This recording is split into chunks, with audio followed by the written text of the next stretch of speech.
75,000 కోట్ల రూపాయలు వెనుకబడిన వర్గాలకి సబ్ ప్లాన్లో పెడతామన్నారు. కనీసం 75 పైసలు పెట్టలేదు.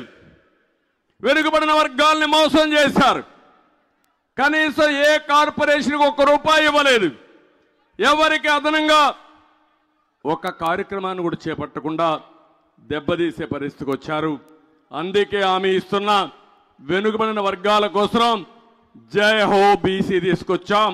ఈ జై హో బీసీ నిరంతరం ముందుకు తీసుకుపోయి 43 సంవత్సరాలకు గౌరవించిన బీసీల్ని పైకి తీసుకొచ్చే బాధ్యత, అండగా ఉండే బాధ్యత జనసేన తెలుగుదేశం తీసుకుంటామని మరొక్కసారి నేను మీకు తెలియజేస్తున్నా.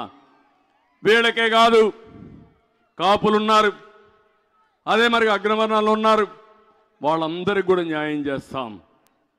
ఏ వర్గం కూడా ఇబ్బంది పడకుండా అన్ని కులాలని, అన్ని మతాలని, అన్ని ప్రాంతాలని అన్ని విధాలా గౌరవించే బాధ్యత తీసుకుంటాం. ఎస్సీలు ఉన్నారు. ఈరోజు మీరు ఈ జిల్లాలో ఎస్సీలను చూశారు. ఒక డ్రైవర్ని చంపి డోర్ డెలివరీ ఇస్తే ఈ దుర్మార్గుడు ముఖ్యమంత్రి జైలు నుంచి అతను తీసుకొని వచ్చి ఊరేగింపుగా తీసుకొచ్చి పక్కన కూర్చొని పెట్టుకున్నా అంటే ఈ ముఖ్యమంత్రికి ఏమైనా సిగ్గు శరణం ఉందా? తమ్ముళ్ళు మీరే ఆలోచించమని కోరుతున్నా. ప్రతి ఒక్క ఎస్సీ ఆలోచించాలి. ఈ రాష్ట్రంలో మీకు భద్రత ఉందా అని మిమ్మల్ని అడుగుతున్నా. 27 ఎస్సీ కార్యక్రమాలు రద్దు చేసిన వ్యక్తి ఈ ముఖ్యమంత్రి. ఎస్సీలన్నా ఎస్టీలన్నా చాలా నీచంగా చూసే వ్యక్తి మనస్తత్వం ఈ ముఖ్యమంత్రి అని చెప్పి కూడా నేను మీకు తెలియజేస్తున్నా.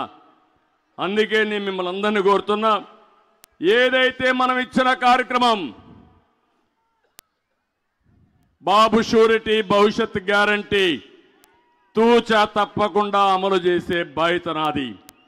ఇంకో పక్క మీరు చూడండి, అప్పుల అప్పారావు, ఈ సైకో జగన్ 13 లక్షల కోట్ల రూపాయలు అప్పు చేశాడు. మన ఆదాయం ఎంతో ఆదాయం ఎంతైతే వస్తుందో దాంతో సమానంగా